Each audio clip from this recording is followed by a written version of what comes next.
completeness, Chair, if Mr. Carmody can be provided with a copy of the email I've referred to, and I'll provide copies to the Secretariat, and I think for the sake of Mr.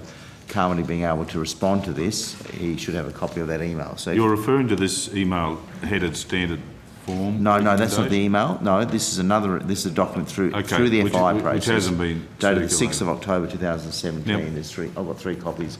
If this is appropriate juncture, with respect to this document, Mr. Carmody, you went on and made reference to the individual, so it's now a moot point. The question. It is. There are no other individuals mentioned in here, apart from the CC and the froms and twos.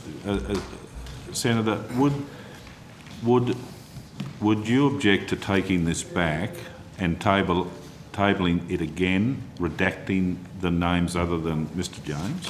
Are you able to do that? Well, I'm in the hands of the committee. I don't. Well, I mean, make it very simple, and if it doesn't affect the impact of the tabled document, then it's probably the preferred course. I mean, some of the staff might be able to help you just to redact. I'm happy to do that.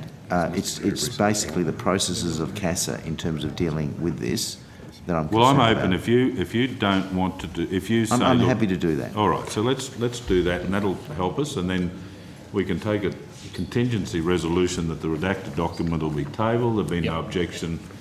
So it's just a matter of that document being changed. Thank you. So there's a question there as to the standard form recommendation is incomplete. I ask you to take that on notice, because if it is in some way incomplete or deficient, that may have some bearing on the decision-making process of CASA. It's a technical question, but could you take Senator, it on notice? I'll take it on notice, but if it's a current standard form recommendation, then it's as I said before, and that's why I'd like to review it, the standard form recommendation that I assume underpins the original decision probably has not changed. So anyway, I'll take it on notice, Senator, and have a look at it. Okay, but there's a question as to the deficiency of that form. My concern is that an internal CASA email, which I've just referred to, reveals that an official is having regard to the draft ATSB report in his handling of Mr. James's proficiency check. As a general principle, can you take that into regard? My understanding is that it breaches the Transport Safety Investigation Act. Sorry, could you read that? Give me that question again, please, Senator.